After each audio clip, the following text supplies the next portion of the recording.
So this is Huda from Love Island, and a lot of people are talking about she is the ultimate crash out.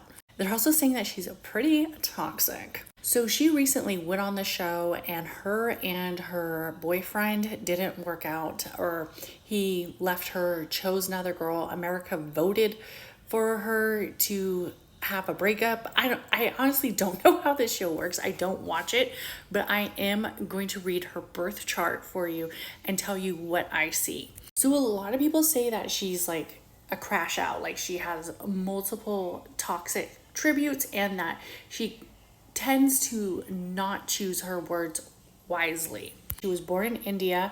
Her birthday was August 30th, 2000. And this chart has her as a sun in Virgo and a moon in Virgo. It is believed that her ascendant, since we are doing it off of sunrise, would be in Virgo as well. But we're not going to really use the ascendant. We're just going to talk about some of her planets. One of the things that ultimately stood out to me was obviously the Virgo sun and moon, which would make her kind of close to being on that new moon energy. The Baslamic moon, just centered around new movement, as we see that she has a sun and moon in Virgo. She also has a nice Virgo stellium.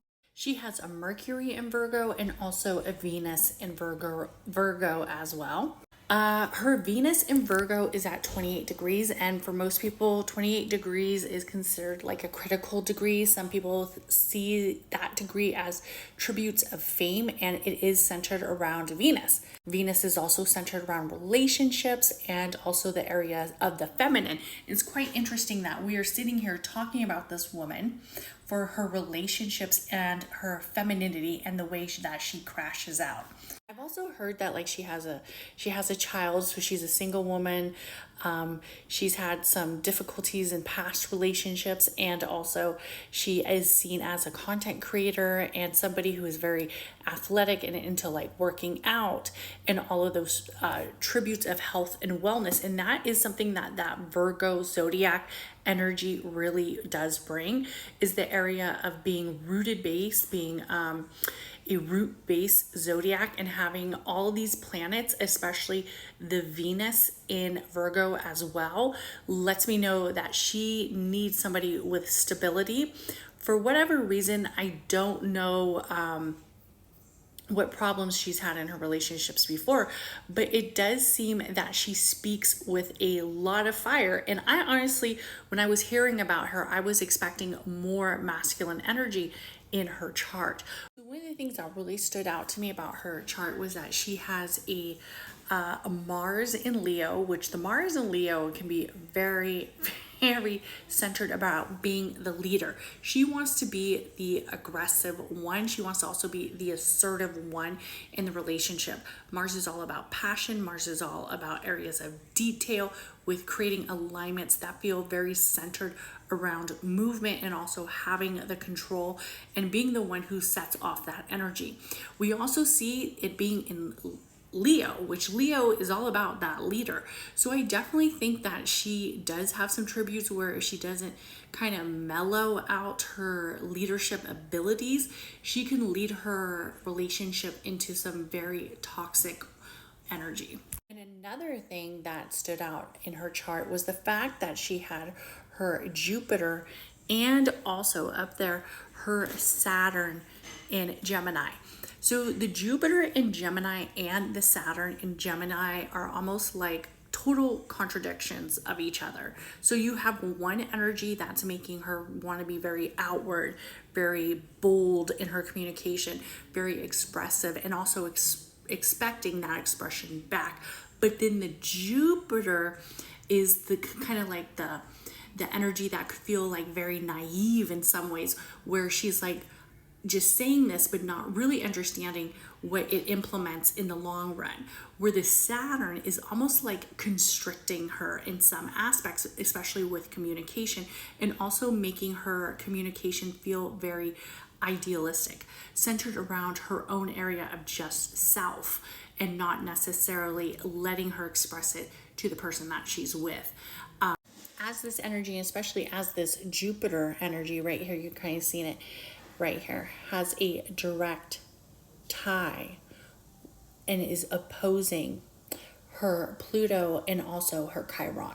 Because I feel like she definitely had some challenges in her early childhood, and she probably sought some type of healing journey, but somewhere she didn't do the shadow, she didn't do the self work that came with it.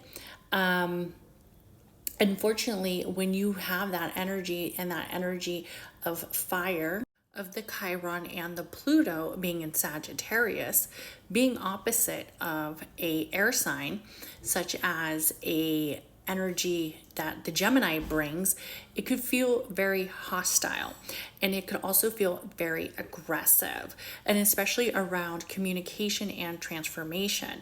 So I think that her healing and also her areas of healing and expression and turbulent times are centered around the area of communication. She definitely needs to do some more root work and some energy around her Virgo.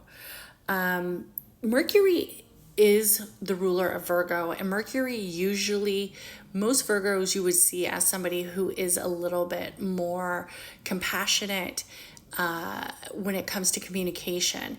But her area of compassion is coming from a place that feels very centered around self, since the sun is in the Virgo element, and also the energy of not just that, but her relationships. So a lot of her communication is about self, how it is affecting self and not how it's affecting the partner. It has, in some aspects, an emotional moon, because the moon is about emotions, and that femininity is always being questioned.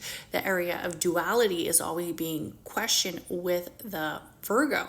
The Virgo does have a lot of duality behind it with being aligned with Mercury. So that energy of like, is she feminine enough? Is she masculine enough? Is it her to blame for the demise of this relationship? Or was it already something that was headed because of Jeremiah? Because he was somebody who wasn't as stable and wasn't as trusting as she would like. And I'm not surprised that they had a lot of chemistry, because I did look up his zodiac and it's believed that he is a Taurus. So I definitely think that that earth energy and root base was definitely something that she was attracted to. But for whatever reason, her areas of toxicity and also her energy of being too aggressive just did not allow the relationship to really flourish. She also has a Uranus and a Neptune in Aquarius.